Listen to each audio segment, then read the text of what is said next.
Galera, bem-vindos a mais uma aula de conhecimentos bancários e hoje a gente vai tratar do tema noções de mercado de capitais. Esse é um tema um pouco difícil de trabalhar porque o edital cobrou noções de mercado de capitais. E o mercado de capitais ele é muito amplo, então não dá para saber até que nível de aprofundamento a prova ela vai chegar. Então eu acredito aí que a gente tem que ver pelo menos os principais valores imobiliários que são negociados no mercado de capitais. Então eu vou começar dando a aula falando um pouco sobre o mercado de capitais e depois, nessa aula e nas próximas aulas, a gente vai ver alguns dos valores imobiliários que são negociados aqui e suas características, o principal aí de cada um. Só que isso vai fazer com que essa aula ela seja um pouco grande. Nessa de hoje, então, a gente vai ver ações e depois a gente vai ter as questões aí sobre esse tema e depois a gente trata de outros valores imobiliários, tá bom? Então, começando aí, falando a respeito do mercado de capitais. O mercado de capitais, também chamado de mercado de valores imobiliários, é um segmento do mercado financeiro responsável por intermediar negociações entre quem quer captar dinheiro, como as empresas, e quem quer investir. Bom, quando a gente trabalhou com a parte de produtos bancários, nós vimos que o banco ele emitia alguns títulos para que os investidores aplicassem dinheiro, né? Dessa forma o banco estava captando dinheiro e os investidores estavam ganhando remuneração por isso, estavam ganhando juros. Então quem estava captando dinheiro nos produtos bancários era os bancos. A gente não falava em empresas, a gente falava nos bancos.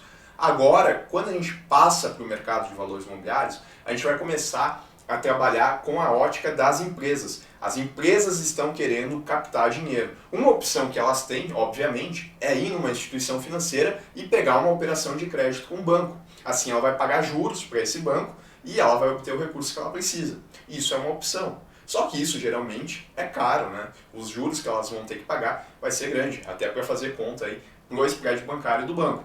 Agora, o que a empresa pode fazer? Ela pode, ao invés de estar pegando dinheiro com o banco, ela pode estar pegando diretamente com o investidor e para isso ela vai emitir alguns títulos. São formas aí dela ganhar grana, de captar grana. Claro que ela vai ter que pagar para o investidor, só que agora ela não vai estar pagando para o banco. E a gente vai ver como é que vai se dar essa lógica aqui conforme a gente for estudando o mercado de valores imobiliários. Mas o importante é que vocês têm que saber que quando a gente fala em mercado de capitais ou mercado de valores imobiliários, nós estamos falando principalmente de empresas que estão querendo captar dinheiros. E do outro lado nós temos os agentes superavitários, que querem investir. Então, é possível definir o mercado de capitais como um sistema de distribuição de valores imobiliários, que proporciona liquidez aos títulos de emissão de empresas e viabiliza o processo de capitalização dessas empresas. Então, basicamente está falando que quando uma empresa ela vai emitir um título, o mercado de valores imobiliários é um local que vai permitir que esses títulos cheguem aos investidores. Isso vai fazer com que se dê mais liquidez para os títulos, porque os investidores vão poder comprar esses títulos das empresas e negociar entre si. A gente já vai ver como é que isso funciona. E também vai fazer com que a capitalização da empresa aconteça, que ela consiga captar o dinheiro que ela precisa. Tranquilo? Por que a gente chama de mercado de valores imobiliários? Porque os valores imobiliários são o que são negociados nesses mercados. A gente já vai ver a definição aí que a gente tem na legislação.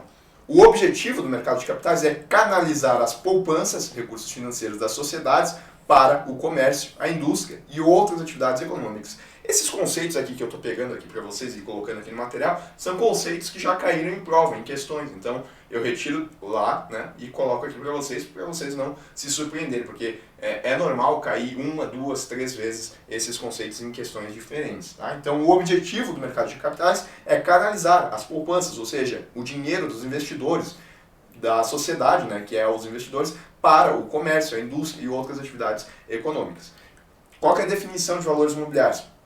Segundo a legislação, os valores imobiliários são todo investimento em dinheiro ou bens suscetíveis de avaliação monetária realizado pelo investidor em razão de uma captação pública de recursos, que essa captação pública de recursos vai ser da empresa, de modo a fornecer capital de risco ao empreendimento, em que ele, o investidor, não tem ingerência direta, mas do qual espera obter ganho ou benefício futuro. A gente vai ver que, por exemplo, quando uma empresa emite uma debênture, o investidor vai lá, compra essa debênture e tem uma promessa futura de pagamento. Mas ele está virando dono da empresa, por exemplo? Ele está participando da gestão da empresa? Não, ele só está interessado em comprar aquela debênture e conseguir receber uma remuneração por isso. É daí que vem essa definição aqui de valores imobiliários, tá? Os valores imobiliários nada mais são do que os títulos que são negociados no mercado de capitais. E aí a gente tem exemplo, ó. São negociados principalmente os seguintes valores imobiliários: ações, bônus de subscrição, debêntures, notas promissórias e cotas de fundos de investimento. Eu falei que são só esses? Não, esses aqui são os principais, mas a gente tem mais, tá? Por outro lado, a CVM, ela excluiu expressamente da relação valores imobiliários os títulos da dívida pública federal, estadual, municipal e os títulos cambiais de responsabilidade, exceto as debêntures, porque as debêntures, elas são valores imobiliários. O importante aqui, tá, e eu vou destacar isso, é de que os títulos das dívidas públicas federal, estadual, municipal, então títulos públicos, sejam eles de âmbito federal, estadual, municipal, eles não são valores imobiliários. Eu ainda vou escrever aqui do lado, tá, para não confundir isso daqui. Não são valores imobiliários. Portanto, podemos dizer que o mercado de capitais são negociados ativos de renda fixa e renda variável, porque aqui, ó, nessa lista aqui, um rol exemplificativo que a gente colocou, nós temos investimentos de renda variável, tá? Mas também temos investimentos de renda fixa, certo? Então, no mercado de capitais, onde são negociados valores imobiliários, tais como ações, debêntures, cotas de fundo de investimento, nós temos investimentos que são renda fixa e que são renda variável. Vamos só relembrar isso aqui rapidamente, tá? Renda fixa. Nos investimentos em renda fixa, as regras de remuneração são definidas no momento da aplicação do título. Essas regras estipulam o prazo e a forma que a remuneração será calculada e paga ao investidor. Então, percebam que na renda fixa, via de regra, o investidor ele já vai saber como é que vai se dar a remuneração. Ele já vai estar esperando uma remuneração na renda fixa. É diferente da renda variável, que a gente vai ver daqui a pouco, que pode até gerar prejuízo. Aqui na renda fixa, não, ele sabe que ele vai ter uma remuneração. E além disso, a remuneração pode ser pré ou pós-fixada. A gente já falou sobre isso, né, em aulas anteriores. A remuneração pré-fixada é aquele que ele sabe desde o primeiro momento. É, por exemplo, aquela remuneração de 8% ao ano. Já, isso aqui para pré-fixado. Já a pós-fixada é aquela que é atrelada a um índice de referência. Por exemplo, 100% do DI. Notem que aqui a gente não sabe quanto o investimento vai render de antemão, mas a gente sabe que ele vai ter um rendimento que vai acompanhar a taxa DI. Por isso que é renda fixa. Não confundam uma rentabilidade pós-fixada com renda variável. Não, porque na pós-fixada, apesar da gente não saber exatamente quanto é que vai render, espera-se uma remuneração, ela vai acontecer. Isso já está definido no momento que o investidor ele vai pegar o dinheiro. A gente só não sabe quanto é que vai render até o final do período, mas é renda fixa. Inclusive é muito comum títulos de renda fixa pós-fixados. Além disso, os títulos podem ser amortizados com o pagamento periódico de juros. São os famosos cupons que a gente já trabalhou em aula também. Ou sem pagamento periódico de juros, que é zero cupom. Ou seja, nesse caso o cara vai colocar o dinheiro dele aqui, por exemplo. Vamos supor aí que ele colocou 100 mil reais. E ele só vai receber o total depois de um tempo. Vamos supor aqui que ele recebeu 150 mil. Eu pergunto, durante esse tempo aqui, ele recebeu algum pagamento? Não. Então, isso aqui é a característica de um título zero cupom. Se tivesse pagamentos aqui, mensais, semestrais ou qualquer outra forma periódica, a gente teria um título com cupom. E agora a renda variável.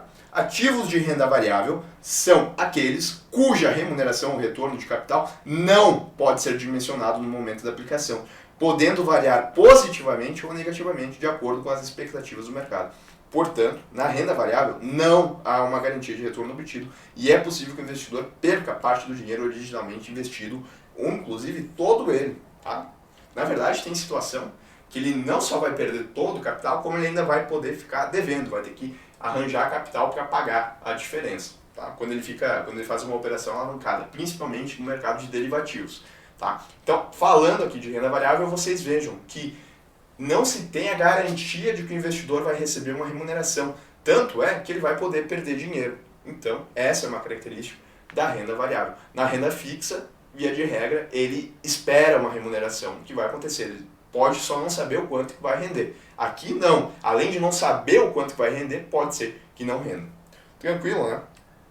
Agora a gente vai ver então quem são os participantes do mercado de capitais.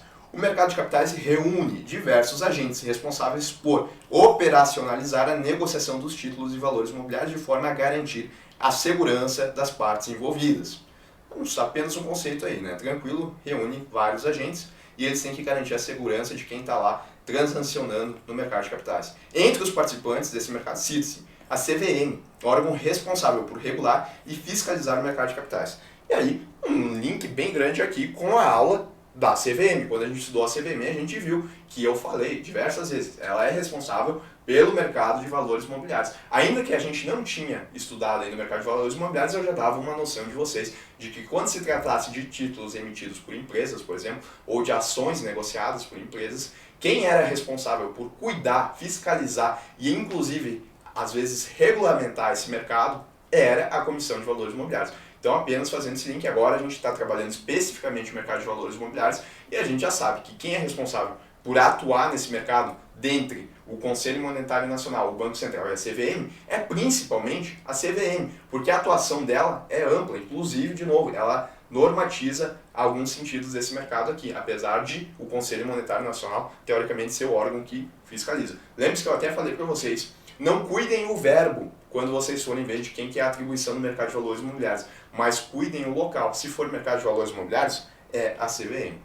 As empresas também são participantes desse mercado, obviamente, né? Porque elas emitem os ativos para serem negociados e elas estão objetivando captar recursos. As bolsas de valores consistem no ambiente de negociação de diversos ativos e derivativos financeiros. Vocês lembram aí que eu falei para vocês que a bolsa é aquele, como se fosse aquele feirão onde se encontram os investidores e as empresas para negociar os ativos?